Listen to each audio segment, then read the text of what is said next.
Picture this.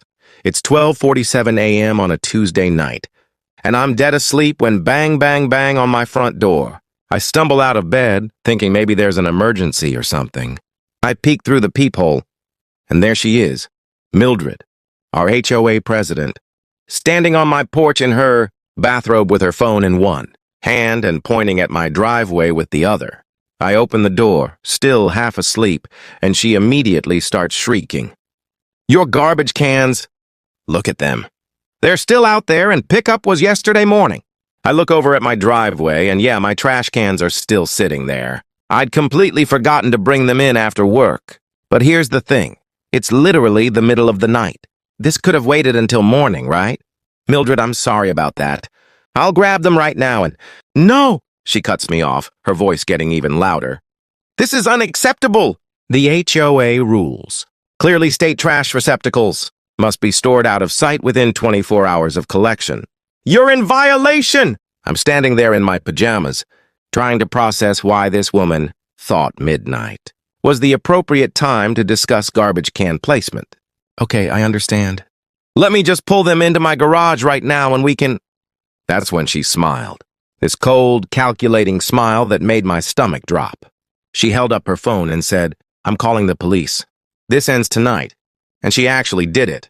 She dialed 911 while standing on my porch and reported me for having my trash cans in my driveway at 12:47 a.m. What Mildred didn't know, and what I'd never bothered to mention to anyone in the neighborhood, was that I worked as an IT consultant for our local police department. I'd been helping them upgrade their computer systems for the past 3 years. About 15 minutes later, 2 patrol cars pull up. Officers Martinez and Johnson step out, and the moment they see me, Officer Martinez breaks into a grin. "Hey, what are you doing up this late?" He calls out as he walks over. "Hi, guys," I say, still bewildered by the whole situation. "Apparently someone called about my trash cans?" Officer Johnson starts laughing. "Seriously? That's what this is about." Mildred's confident expression completely crumbled. She'd been expecting the officers to march me away in handcuffs or something. But instead, they're chatting with me like old friends. "Ma'am," Officer Martinez turned to Mildred, "we appreciate you calling, but this really isn't a police matter. Maybe you could work this out between neighbors?" Mildred's face turned bright red. "But the HOA rules. There are regulations." "Those are civil matters, ma'am. We don't enforce HOA violations." After the officers left, Mildred stomped back to her house without another word. I figured that was the end of it. Boy, was I wrong. The next morning, I found a formal HOA violation notice taped to my door. But this wasn't just about the trash cans anymore. According to this notice, my front door wreath was non-compliant with community aesthetic standards, my mailbox numbers were improperly sized, and my lawn edging was inadequately maintained. Pulled out my copy of our HOA bylaws, yeah. I'm that guy who actually reads the fine print. And started checking these supposed violations. Here's the thing. Half of these rules didn't exist. She was just making stuff up. Over the next 2 weeks, the violations kept coming. My garden hose was coiled incorrectly. My porch light was the wrong shade of white.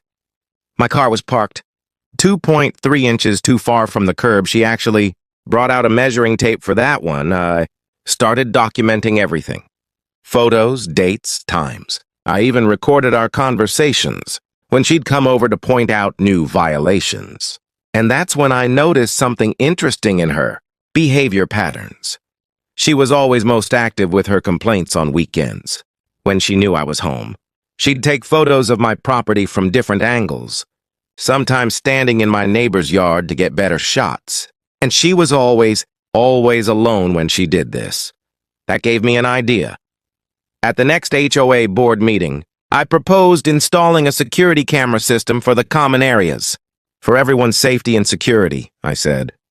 We could monitor the clubhouse, the mailbox area, maybe even some of the street areas to help with any disputes that might arise. Mildred's eyes lit up.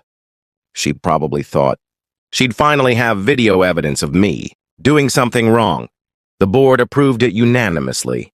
And guess who volunteered to handle the installation? Me. What they didn't realize was that I also had access to the system, all of it. 2 weeks after the cameras went live, I was reviewing the footage when I saw something that made my blood boil. There was Mildred at 2 a.m. creeping around my front yard with a spray bottle. She was spraying something on my flower beds, then taking photos with her phone. The next morning, I found another violation notice. Diseased, dying vegetation creating unsightly conditions. But I had it all on camera. High-definition footage of her poisoning my plants, and then filing a complaint about the damage she'd caused. I thought about confronting her directly, but something told me to wait. Good thing I did. A few days later, I started getting strange emails, anonymous messages claiming to be from other neighbors, saying they were concerned about my behavior and that I'd been acting aggressively toward Mildred. The emails looked legitimate at first glance, but something about the writing style seemed off. I traced the IP addresses, yeah. That IT background comes in handy, and they all led back to the same source. A computer registered to one Cody Williams. That name sounded familiar, so I did some digging. Turns out Cody Williams was Mildred's nephew, a 19-year-old who lived about 20 minutes away. Set up monitoring software to track any future emails and started recording all my phone calls, perfectly legal in our state, as long as one party consents. And I was definitely consenting to record my own conversations. That's when things got really interesting. Mildred called me on a Thursday evening, supposedly to work things out. But during our conversation, she kept asking leading questions, trying to get me to say something that could be taken out of context. Questions like, "Don't you think some people in this neighborhood deserve what's coming to them?" And, "Have you ever thought about teaching someone a lesson they won't forget?" I played along, giving vague responses, and sure enough, within hours I received an email from a concerned neighbor claiming I'd made threatening statements. The email included partial quotes from our conversation, but they were edited to sound menacing. I had the full recording, of course. But the breakthrough came from an unexpected source. My old colleague Eleanor, who I hadn't spoken to in years, reached out to me on LinkedIn. She'd heard through mutual friends about my HOA troubles and wanted to share something important. "I used to work with Mildred," she told me over coffee. "She pulled the exact same stuff at our company. False complaints, doctored emails, trying to get people fired. She destroyed 2 careers before. HR finally caught on, Eleanor.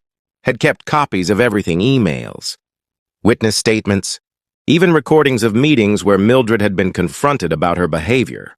It was like a playbook of her tactics, armed with all this evidence. I requested a special HOA board meeting. Mildred showed up with a folder full of evidence against me.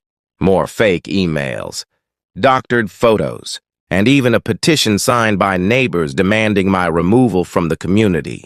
"This has gone too far," she announced to the board. "This man is a threat to our peaceful neighborhood.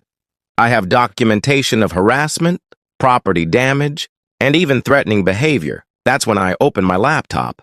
"Before we discuss that," I said, "I'd like to share some security. Camera footage with the board played the video of her poisoning my plants, then the footage of her in other neighbors' yards, taking photos of their properties, then recordings of her coaching Cody on what to write in the fake emails. But the piece de resistance was footage from the HOA's own parking lot camera one she'd forgotten existed, showing her handing Cody an envelope of cash after each batch of fake emails was sent." The room went dead silent. "These recordings were obtained illegally," she screamed. "Actually," I replied calmly, "they're from the security system you voted to install, and these phone recordings are completely legal. Under state law, the board didn't even need to deliberate. They voted unanimously to remove Mildred from her position and forward all evidence to the police. The criminal case moved quickly. Cyber harassment, fraud, property damage, and even embezzlement. Turns out she'd been skimming money from the HOA funds to pay for her little schemes." At the sentencing hearing, Mildred stood up and gave this rambling speech about how she was the real victim and how she'd only been trying to maintain community standards. The judge wasn't buying it. She got 2 years in prison and 5 years probation. Cody got community service and had to write apology letters to everyone in the neighborhood. The best part?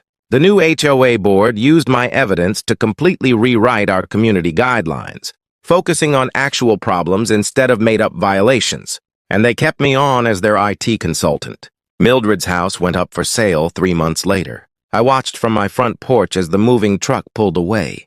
My trash cans were sitting in my driveway. It was collection day, and for the first time in months, I wasn't worried about some midnight confrontation. Sometimes the best revenge isn't revenge at all. Sometimes it's just letting someone dig their own hole deep, enough that they can't climb back out. And you know what? My plants grew back even more beautiful than before. Turns out that whatever she'd sprayed on them wasn't actually that effective. But the security cameras I installed, those are permanent, because you never know when the next Mildred might move into the neighborhood. The moral of the story? If you're going to call the cops on someone at midnight over trash cans, maybe make sure they don't have friends in the police department. And if you're going to wage a campaign of harassment against your neighbor, definitely don't do it in front of the security cameras. They installed "Sleep tight, everyone," and bring in your trash cans on time.